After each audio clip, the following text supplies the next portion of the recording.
Quand on aborde la gastronomie, tout est pluralité. Dans une recette, plusieurs ingrédients. Pour les achats, plusieurs commerçants. Dans l'assiette, plusieurs aliments.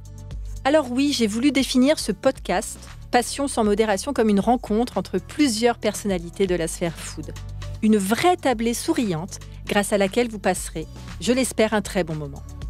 Le dénominateur commun, ce sont des convictions et une passion dévorante de mes invités pour le métier qu'ils incarnent sans modération. J'anime, ils s'expriment, elles racontent, vous écoutez et nous partageons une table, ensemble. Au menu de l'émission, une conversation 3 étoiles, des interviews aux petits oignons, des confidences épicées. Oui, un podcast vitaminé comme moi. Mais qui suis-je ? Qui est donc derrière le micro ? Je m'appelle Virginie Legrand, je suis chef à domicile depuis 8 ans et je foisonne de créations nouvelles et audacieuses. Et si, aujourd'hui, ensemble, on laissait caraméliser des cuillères entières d'énergie positive ? Allez, venez avec moi dans les coulisses de la foodosphère. On va se régaler ensemble. Bienvenue dans mon podcast Passion sans modération. Aujourd'hui, je suis ravie de recevoir Julien Serry. Qui est donc Julien Serry ? Julien Serry, je pense que c'est un électron libre dans la gastronomie française, franco-italienne. J'ai eu la chance de le rencontrer pour la première fois. Je ne sais pas si Julien, tu te souviens où on s'est rencontrés. On s'est rencontrés à la convention Bragard en janvier 2020. Et pourquoi il m'a marqué ? En fait, il défilait pour Bragard. Pascal Richard lui avait fait une veste un petit peu spécialisée. Il est arrivé avec tout son charisme. D'un coup, d'un seul, il a arraché, je ne sais plus si c'était le bras gauche ou le bras droit, il a arraché un bout de sa veste. On a vu tous ses tatouages. Et là, je me suis dit, wow, ce mec est dingue. Bonjour Julien. Salut. Mais là, ils vont croire que je suis un Chippendale, tu sais, comme tu vends le truc. Mais je pense pas que ça soit pour mon physique qui m'ait fait défiler. Non, mais déjà, tu respirais le côté anticonventionnel. Et ça, j'adore. Pourquoi tu aimes briser les codes ? On va aller tout de suite dans le vif du sujet. Non, j'aime pas briser les codes, mais en fait, j'ai longtemps travaillé dans des milieux plus fermés. Quand je bossais, par exemple, dans des cuisines où on m'obligeait à avoir des manches longues, où j'étais obligé de me raser pour cacher les tatouages. Parce qu'on ne te voit pas, mais tu as une grosse barbe. Ouais, j'ai maintenant une barbe, voilà. Donc, et à l'époque, j'adorais ce truc-là, quoi. Enfin, ça, c'est ma façon d'être. Je suis comme ça et ça a toujours été. Et à l'époque, j'étais obligé de me raser. Le matin, j'arrivais et il y avait des chefs qui te touchent la joue pour vérifier que tu es rasé de près, qui te vérifient les ongles. Bon, les ongles, c'est normal, mais ça fait partie des... Si tu veux, j'ai peut-être souffert de ça pendant un moment. Et ensuite, je suis arrivé dans une cuisine où on m'a dit lâche-toi. Et à partir de là, ça a tout changé. Donc, du coup, maintenant, je suis comme je suis. Puis ça marche pas, tant pis. Mais de toute façon, je pense que la vraie cuisine, c'est la cuisine qu'on assume. C'est la cuisine qui reflète finalement notre identité. Oui, et puis il y a une phrase que dit Jean-François Piège. Alors, je ne saurais pas la ressortir mot pour mot, mais il dit qu'on apprend la cuisine en faisant celle des autres. Mais je crois que c'est celle-là. En fait, on apprend la cuisine et à un moment, on fait la sienne. Exactement. C'est exactement et ça. Moi, mon parcours, c'est ce qu'a fait la cuisine que j'ai aujourd'hui. Alors, c'est probablement pas la meilleure cuisine, c'est pas peut-être la plus technique. Mais en tout cas, c'est une cuisine qui ressemble à mon parcours et du coup, elle a un petit peu d'amour de chacun des personnages que j'ai croisés. Ok, donc l'amour, je pense que c'est l'ingrédient phare dans les vraies cuisines. C'est quoi la meilleure cuisine ? Tu dis, ma cuisine n'est pas la meilleure cuisine. La meilleure cuisine, c'est celle qui me rend admiratif. Tu vois, il y a des cuisines, par exemple, si on parle de grands chefs que vraiment, pour moi, qui sont du niveau de la divinité. Indétrônable. Ouais, pour moi, les divinités, c'est Alain Passard, c'est Alain Ducasse. Tous ces chefs-là, en fait, c'est waouh, parce que en fait, ils arrivent à faire quelque chose qui est très difficile, c'est se renouveler sans cesse, s'entourer correctement, qui est très très difficile, et continuer à toujours être dans le truc, alors que bon, ils ont plus l'âge d'être dans... Enfin, ils ont des âges où ils sont plus censés... À l'époque, les chefs, les jeunes faisaient parler d'eux, et puis avec le temps, après, on devenait un vieux chef, quoi. Voilà. Eux, ils sont et on se retirait. Eux, ils sont encore dans l'actualité. Tu vois, Alain Passard qui se met à faire un resto végé alors c'est lui qui fait le canard et le poulet. Il évolue en fait. Et il change tout le temps et tu te dis waouh. Et pour moi, en fait, pour moi, ces gens-là sont des divinités. Tu les as rencontrés ? Alain Passard, non. Alain Ducasse, oui. Et, tu as été manger chez eux? Oui. Les deux? Il m'a invité.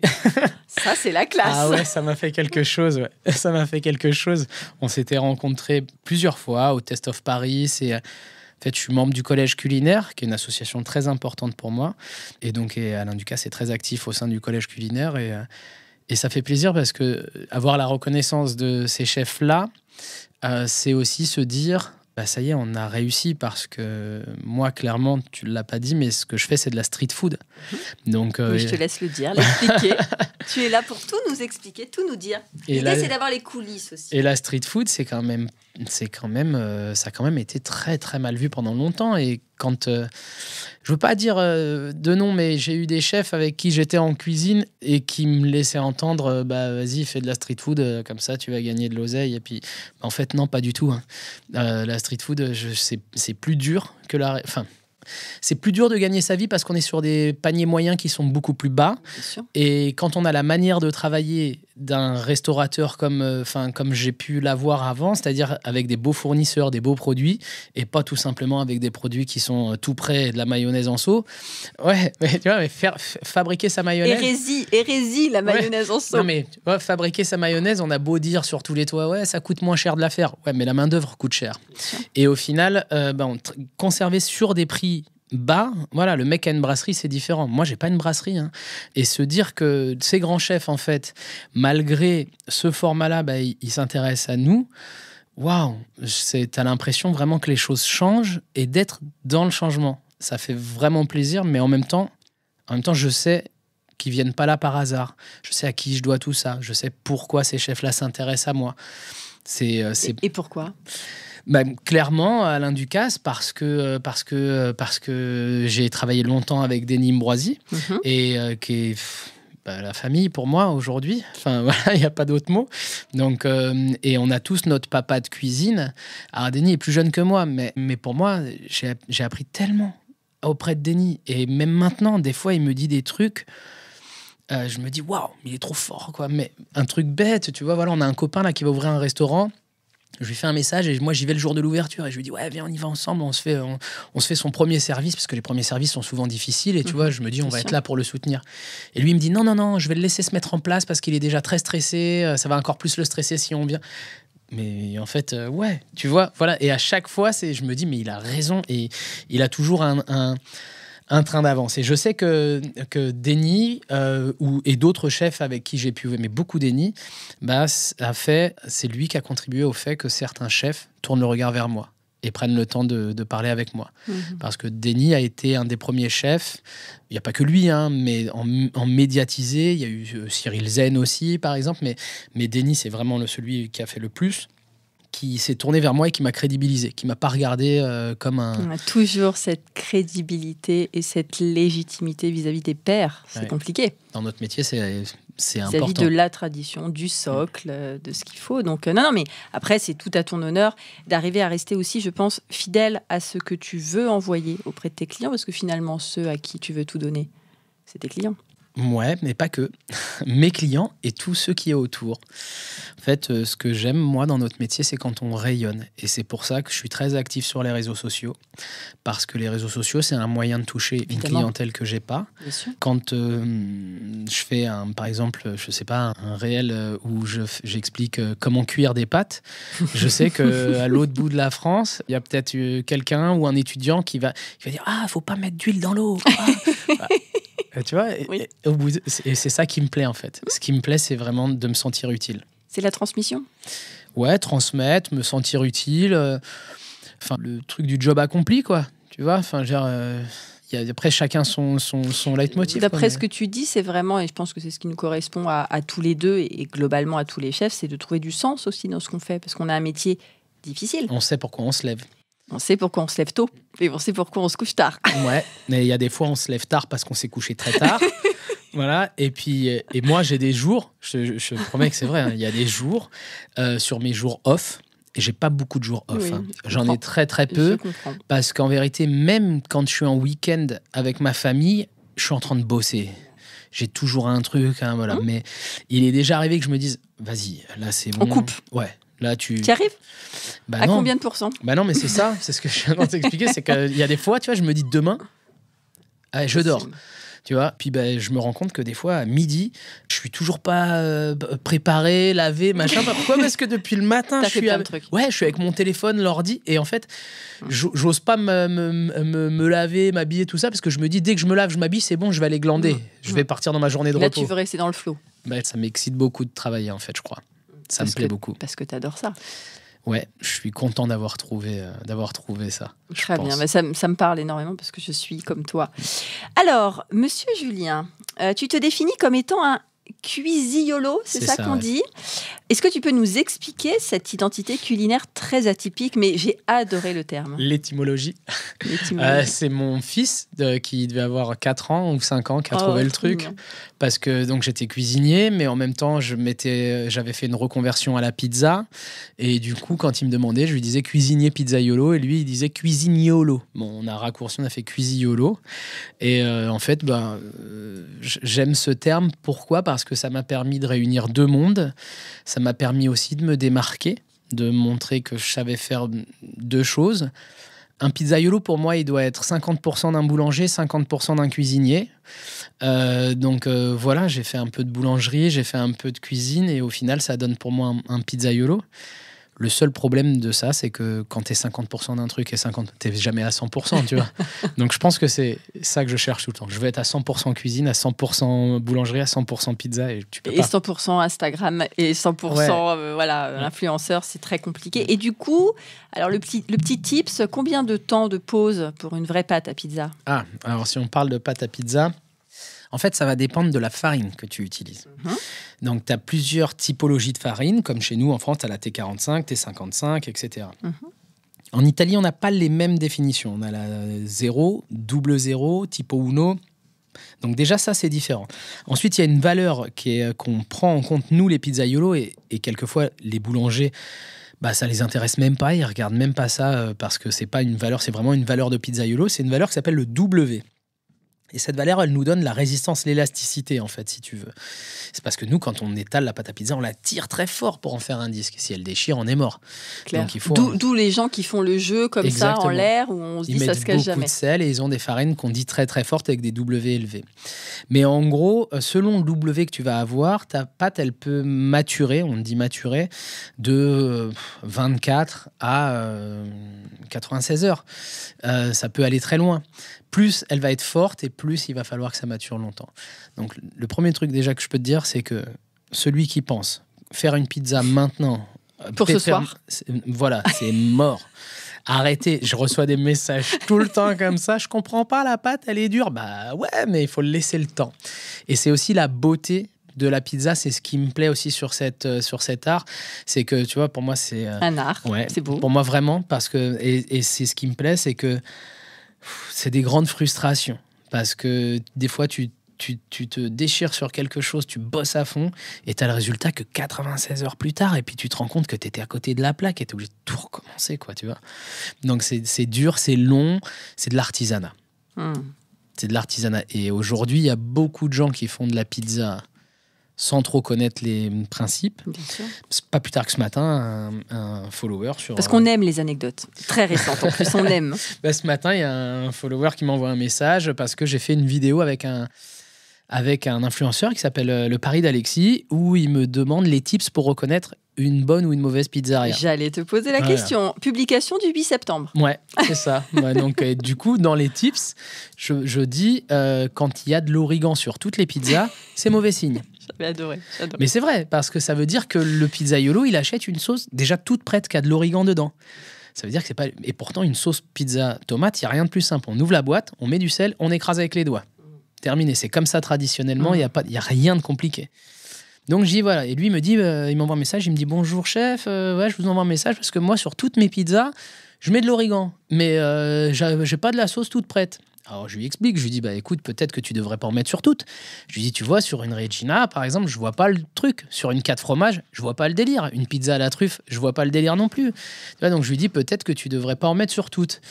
Et au final, pourquoi je parlais de lui, en fait? Parce qu'il te posait la question, comment on reconnaissait en fait une bonne pizza par rapport au pari d'Alexis. Et au final, tu vois, avec ce mec-là, on a eu un bon échange, tu vois, et ça s'est bien passé. Et le mec, il me dit, à la fin, je me rappelle maintenant de ce que je voulais te dire.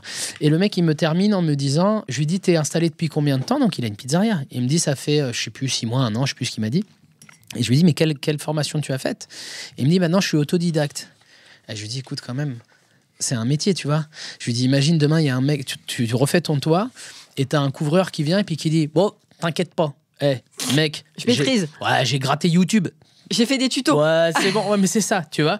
Et puis il te dit, et puis première pluie, tu vas avoir peur, quoi. Donc du coup, je lui dis, mais tu sais quand même moi qui fais de la pizza depuis des années et des années, je me fais une formation tous les ans. Voilà, donc minimum. Et quelquefois, c'est une formation qui n'a rien à voir. Des fois, c'est sur. Là, honnêtement, je te dis, les formations de pizza. J'ai arrêté un petit peu parce que ça devient des échanges. En fait, je vais chez des potes et puis on n'est plus vraiment dans la formation. C'est un atelier à 4 mains, quoi. Ouais, ça devient des trucs, voilà, ça devient des excuses. Mais par contre, je fais des formations dès que je peux, que ça soit sur le sous-vide, que ce soit sur plein d'autres choses. Dès qu'il y a un truc... Là, en ce moment, il y a un truc qui me plaît beaucoup parce que je pense que c'est mon seul regret professionnel. Si c'était à refaire, je pense que je ferais ce métier. Mais c'est la pâtisserie qui me plaît beaucoup en ce moment. Et j'ai envie de me former sur la pâtisserie parce que ça me plaît beaucoup, beaucoup, beaucoup. Je trouve qu'ils sont beaux, ils sont toujours propres, ils font des trucs. Mais c'est vrai. Ils sont toujours propres, ils font des trucs géniaux. C'est vrai que tu as de la farine partout. Ouais, non, mais moi, nous, on travaille derrière un four à 450, on transpire tout le temps. Pendant la canicule, comment ça se passe? Pendant la canicule, on meurt. Hein. C'est dur, c'est très très dur, mais c'est comme ça. Combien tu dis le four? 450. Ouais, okay. Pour une pizza napolitaine, 450. Alors une pizza napolitaine, est-ce que tu peux nous expliquer du coup cet adjectif? Pizza napolitaine, c'est une pizza qui cuit en moins de 90 secondes, dans laquelle donc il faut que le four soit très très fort, dans la pâte il n'y a pas du tout d'huile, donc c'est juste de l'eau, de la farine et de la levure ou du levain selon. Et surtout, pas des mentales. Ça, je n'étais pas obligé de le dire, mais je le dis quand même.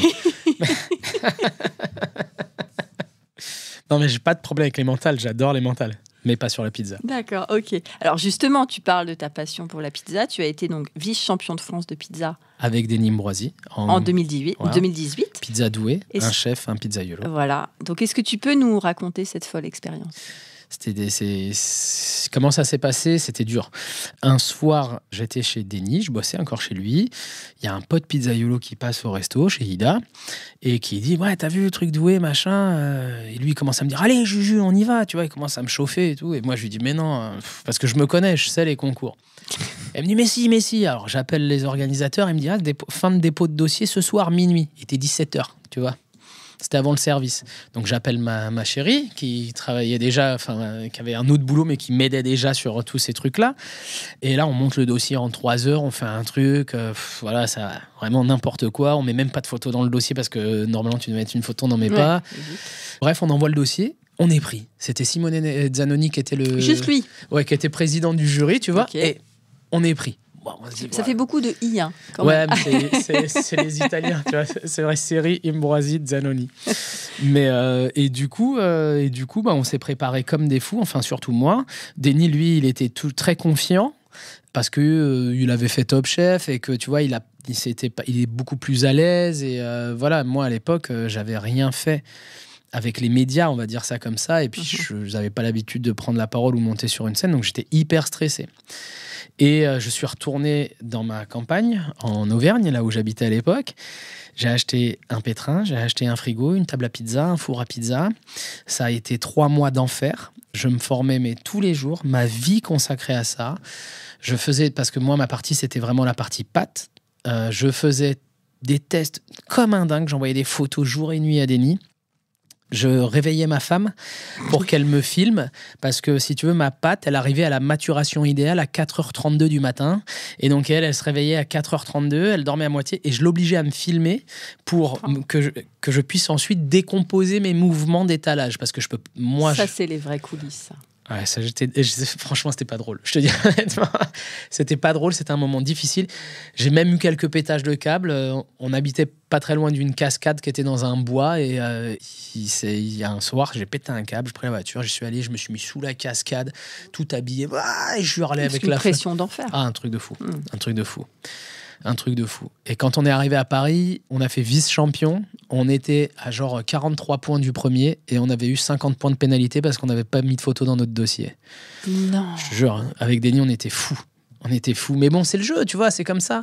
Et mine de rien, cette place de vice-champion, elle a quand même changé ma vie. Alors que je ne suis pas le champion. Oui, mais quand même, t'imagines le parcours, la fierté, mine de rien. Ouais. Déception, fierté, quel là, pourcentage? j'étais déçu. Ouais, Hein. tu voulais aller jusqu'au bout. Là, on était déçus. Hein. Je te dis la vérité, ma femme a récupéré la coupe dans la poubelle. Voilà. Oh, c'est beau. Ouais. Ouais, parce que t'étais vénère. Bah ouais, tu vois, tu travailles comme un chien pendant 3 mois pour ceci, pour cela, et puis derrière, on vient de dire, putain, t'étais à quelques points de la vérité. Et c'est pas possible, quoi. Mais au final, je pense que je suis le grand... Enfin, avec Denis, lui, non, parce qu'il était déjà hyper médiatisé à l'époque. Mais moi, je suis sorti quand même grand gagnant de cette compétition. Parce qu'en sortant de là, j'ai eu plein de portes qui se sont ouvertes, et on a su... voilà. Et en plus... Quelque part, c'était bien parce que moi, je suis pas un garçon de concours. C'est-à-dire que ça fait des années que je fais de la pizza, tu vois, presque, je dirais un peu plus de 15 ans. Je sais pas exactement combien d'années, mais il faudrait que je vérifie. Mais depuis que je fais de la pizza, on me propose tous les ans de faire des concours, voilà. Mais je préfère aller du côté des membres du jury parce que je trouve que c'est beaucoup plus constructif, beaucoup plus enrichissant et beaucoup moins fatigant. Les concours, c'est enrichissant, mais c'est épuisant. Du coup, tu t'es retrouvé après dans le jury? Ah ouais, j'étais président du jury de ce concours qu'on a gagné avec Denis, 2 années de suite. Je suis jury tous les ans sur les championnats de France. Je suis jury sur plein de trucs. Là, je suis jury sur le championnat du monde d'huile d'olive. Voilà, donc je vais à Abu Dhabi le mois prochain. Je vais à Abu Dhabi pour tu vois. Donc, mais du coup, cette partie-là, jury, elle est hyper constructive parce que... Sûr. Parce que si tu fais preuve de bienveillance, les échanges que tu as avec les participants, ils sont hyper enrichissants. T'imagines tous ces gens qui viennent et puis qui te disent comment ils ont fait, pourquoi, et puis tu vois. Et moi, je trouve que c'est nous les candides en fait dans l'histoire, dans ce truc-là. Et moi, j'ai toujours été un peu contre les concours parce que j'ai pas envie que ma carrière elle se fasse sur un concours. Alors, ce truc-là de vice-champion, il ressort tout le temps. Mais si j'avais été champion... Du coup, c'est l'occasion après pour que tu racontes tout le reste. Mais derrière. Si j'avais été champion, tu vois, on aurait retenu le champion. Ouais. Là, je suis vice-champion, donc on peut pas dire t'es champion, quoi. Et donc, ce que j'ai aujourd'hui réussi à construire, je l'ai pas construit parce que j'ai gagné une coupe, parce que j'étais 2e, tu vois. Oui, mais ça t'a quand même apporté, toi, énormément. Ça m'a finalement, ouvert des portes, même l'échec, ce petit échec... Ouais, après, c'est pas le truc, tu vois, je vais pas faire une pub à la télé, les bras croisés avec vice-champion, tu vois, c'est le champion qui fait la pub avec les bras. Et comment il s'appelait, le champion? Cette année-là, je m'en rappelle même pas. Ouais, c'est ça, on a occulté. En fait, ça, derrière... Non, ils étaient très cool. Je me souviens qu'ils étaient de Bretagne. Je crois que c'était Ali et je sais plus. Et je sais que le chef, il était vraiment très cool. Le pizzaiolo aussi, mais le chef, il travaillait dans un château et tout. Enfin, ils avaient fait un truc vraiment funky. Ils méritaient leur place, il n'y a pas de problème. Tu vois, mais c'est vrai que nous, à ce moment-là, on la voulait, quoi. Ouais, c'est clair. On la voulait. Mais aujourd'hui, je suis bien content de ne pas l'avoir eu. Et ben ça, c'est bien, finalement. C'est un très, très beau message. Alors, justement, tu es un hyperactif, et je crois que le mot est faible, sur Instagram. Ouais. Combien de followers? Moi, j'ai noté 17 300. Ouais, ce matin, j'avais 17 300. Voilà, oui, j'ai regardé ce matin. J'augmente un petit peu chaque jour, c'est cool. C'est bien. Comment t'organises-tu, justement, et en quoi prends-tu du plaisir à distraire ta communauté? Parce que quand tu es arrivé, tu étais en mode faut que je fasse une story, etc. Ouais, donc, au taquet. Il y a des choses, c'est pas toujours du plaisir. Mais parce que justement ces obligations se dire c'est bien de le dire, ça aussi. Ouais, mais c'est pas les followers en fait, c'est les algorithmes qui nous obligent à faire des choses à des horaires précises. Par exemple là, les réels, les vidéos, la recette que je vais publier ce soir, elle fait 24 secondes, quoi. Comment tu veux expliquer un truc en 24 secondes alors que moi, je faisais des vidéos qui duraient plus longtemps avant, mais je suis obligé de me plier au truc si je veux toujours être vu, sinon je vais être mis dans le... Donc ça, c'est les mauvais côtés. Après, comment je fais pour m'en sortir, pour répondre à ta question, bah, tout simplement, je fais pas tout seul en fait. Parce que c'est pas possible. Ouais, exactement. Donc j'ai Gaëlle, mon épouse, qui m'aide sur tout en fait, qui fait tous les trucs, qui corrige mes fautes d'orthographe. Elle est comité de censure. Des fois, je fais des stories, elle me rappelle, elle me dit... C'est pas possible. Ça arrive souvent, ouais. Ça arrive souvent, des fois, je fais des stories parce que... je sais pas, tu vois, je vais être un peu vulgaire ou... des fois, on est entre cuisiniers. Ouais, et donc voilà. C'est un peu brut, du décoffrage. Et voilà, les ambiances où... je sais plus ce que j'avais fait. J'avais été chez un ami, Pierre Lambert, qui est président des Toques Blanches internationales et j'arrive chez lui et il était en train de fourrer des cailles, tu vois. Je peux j'anticipe tout de suite le. Donc j'arrive, il a les 2 doigts dans la caille, tu vois. Moi, il y aura pas de censure. Hein. Non, mais j'assume. Je fais une story, je fais regardez les gars, j'arrive, qu'est-ce qu'il fait? Mais attends-moi, laisse-moi-en. Enfin, je sais plus ce que je fais le débile. Ouais, et la Gaëlle a dit. Elle m'appelle, elle me dit. No way. Elle me dit, écoute, je la laisse jusqu'à ce soir, mais demain matin, je la retire. Bon, d'accord. Voilà. Donc, non, mais en gros, elle m'aide sur cette partie-là. Elle m'aide sur le modérateur. Un peu. Et puis, il y a aussi plein de gens qui m'envoient des messages et puis qui me disent une formation, un truc. Je renvoie tout de suite sur Gaëlle, donc elle m'aide là-dessus. Ensuite, j'ai quelqu'un qui est dans l'ombre aussi, qui travaille avec nous et qui, lui, m'aide sur les analyses, en fait. C'est-à-dire qu'il va me dire, ton planning, on va changer. Par exemple, là, on faisait une recette tous les dimanches soirs. On arrête, on l'a fait le jeudi soir. Pourquoi ? Parce qu'on s'est rendu compte que le dimanche soir, le week-end est fini, tu cuisines plus. Tu vois. C'est vrai. Et donc, tu vois, lui, il va analyser ça. Il va me dire, tiens, ce qui a marché la fois dernière, c'est quand tu as fait cette astuce-là. Et donc, ça me permet de me diriger et de continuer à faire. Voilà. Maintenant, le vrai truc, c'est qu'il faut que je prenne du plaisir. Si je fais un truc chiant... À contre-cœur. Ouais, je le fais pas. Et on le sentira. Oui. Et c'est ça, surtout. Un truc qui est sûr, c'est que sur les réseaux sociaux, je triche pas. Je suis comme je suis. Je fais pas la pub à des produits que je trouve nuls et je fais la pub à des produits que je trouve cool. Et je me fais pas payer pour ça. Je suis pas influenceur. Je suis un chef qui est très actif sur les réseaux sociaux. Donc, et mon métier, c'est pas de me faire payer pour faire la pub à... t'es juste honnête, quoi. Je trouve ça génial. Après, il arrive que, évidemment, j'ai des marques qui me proposent des contrats. Mais ça englobe tout un package. Ça englobe ma présence sur des salons, ça englobe l'utilisation de mon image. Oui, mais là-dessus, oui, effectivement, il y a des rémunérations qui sont prévues. Par contre, sur Instagram, ce matin, par exemple, j'ai fait la pub à mon brasseur qu'on vient juste de rentrer à Mania. Et en fait, c'est un brasseur qui récupère les invendus de pain. Et il fait de la bière avec les invendus de pain. Donc, je trouve que la démarche est belle et tout.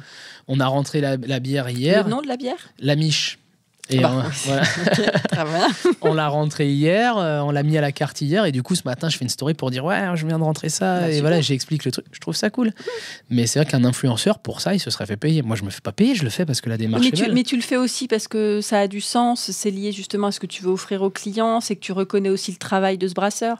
Les influenceurs aujourd'hui, les nanas, enfin honnêtement, qui sont juste là à mettre une crème, elles savent même pas comment c'est fait. Enfin, c'est un long débat, mais je sais pas si tu as vu cette influenceuse, j'ai mangé le nom, qui a fait la pub au Bitcoin en disant ouais, vous pouvez investir là-dedans, c'est zéro risque, et qui s'est fait attraper par la justice. Voilà, Moi, j'essaye de parler que des trucs dont je suis sûr.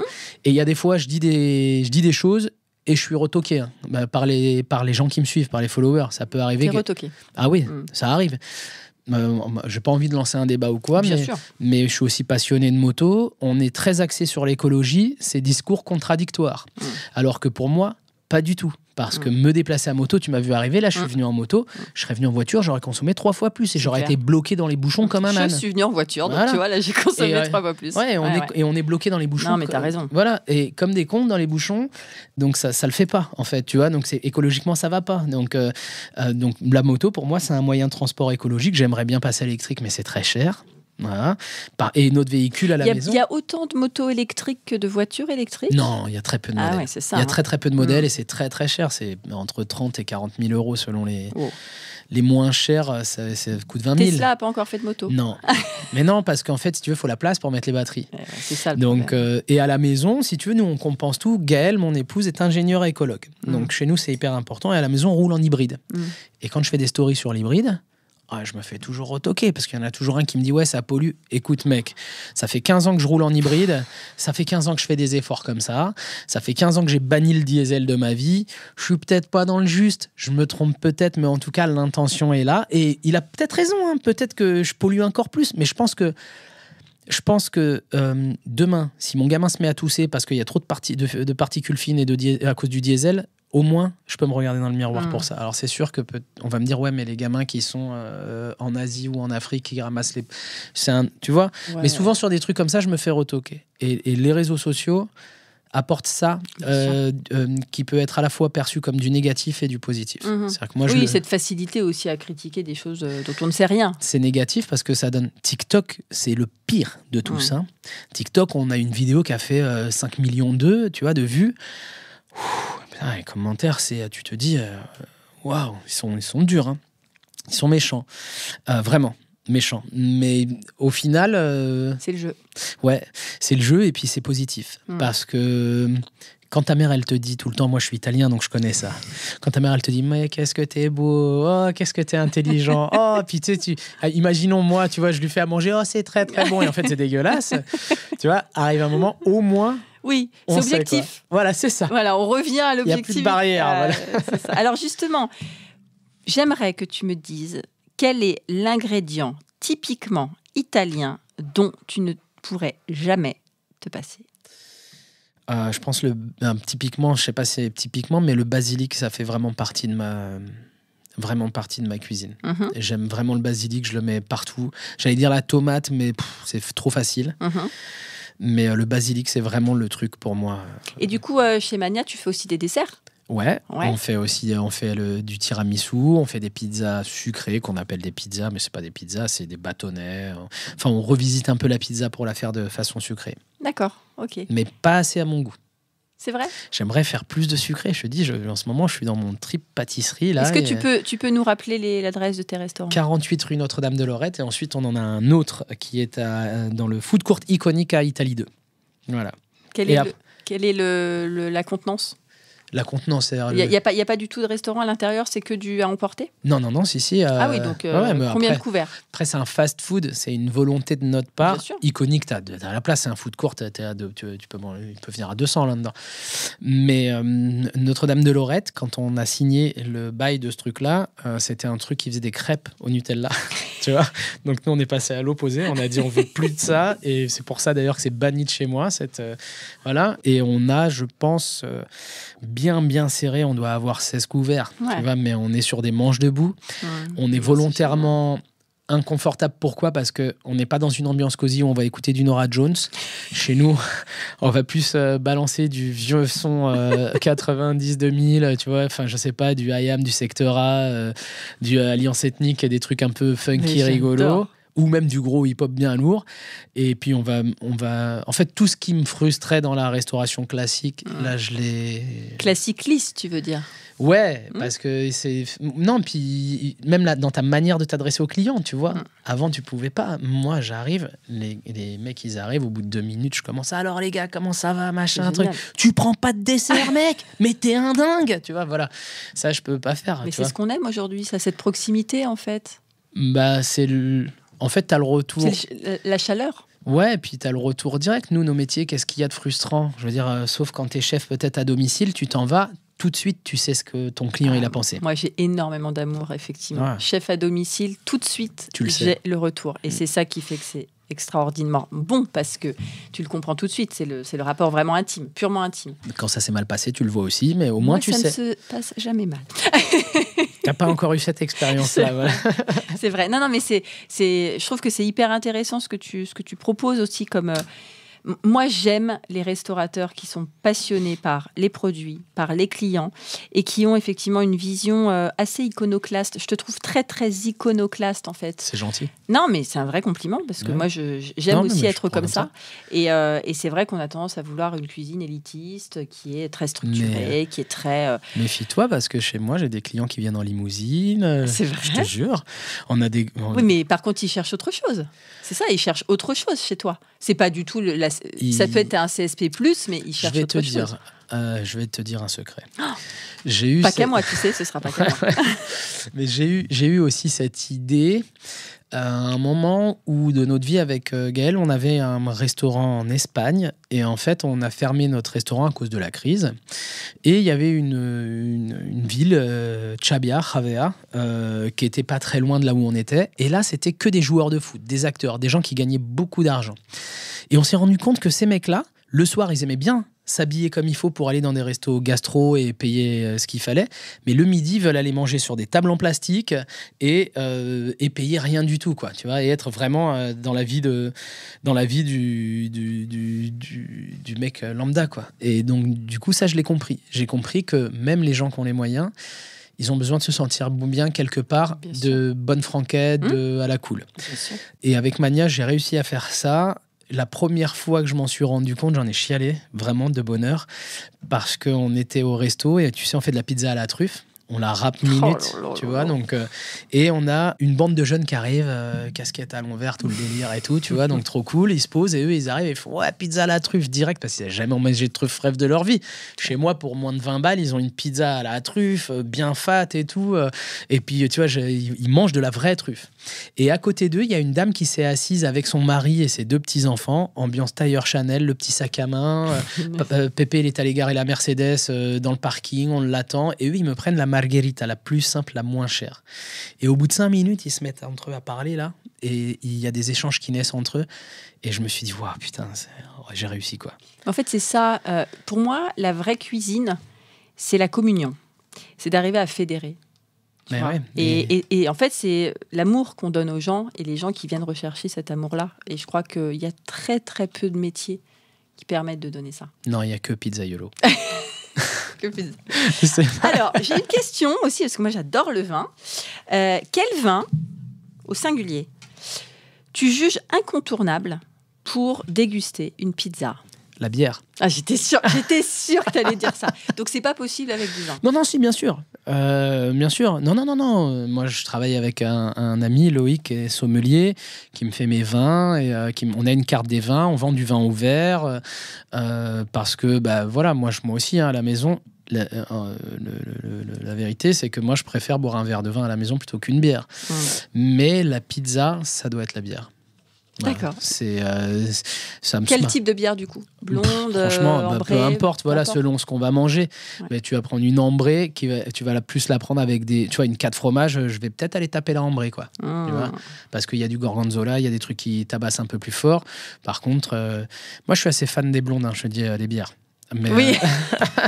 Gaëlle est blonde, brune ? Non, les brunes. C'est pour ça que je précise. Mais je suis assez fan des blondes et j'aime bien avec une bonne bière assez légère. C'est difficile parce que souvent, les bières légères, les gens ils disent ouais, c'est de la merde, c'est de la limonade. Ouais. Bah non, en fait, quand elle est bien faite, c'est bon. Bien sûr. Tu vois ? Donc, je suis plus bière blonde, tu vois. Ok. Sur une pizza. Top. Alors, avant de faire mon petit jeu, parce que j'ai prévu un petit jeu, j'aimerais te laisser le mot de la fin en italien. Tu veux que je te dise un truc en italien ? Ouais. Moi, qu'est-ce que tu veux que je te dise ? Tu me dis ce que tu veux. Mais ce que je veux, je sais pas. Et après, ou alors on le fait après. Attends, on fait d'abord le petit jeu. Vas-y, dis-moi. Alors, le petit jeu, ce sont des questions. Génoise ou dacquoise ? Génoise parce que c'est plus fastoche, en fait. Ok. Ah, mais après, l'argumentation, c'est la tienne. Cuisine asiatique ou méditerranéenne ? T'aimes les deux ? Ah ouais, j'ai vraiment aucune préférence. J'aime tout. Et je me sens même des fois un peu prisonnier de ce côté italien.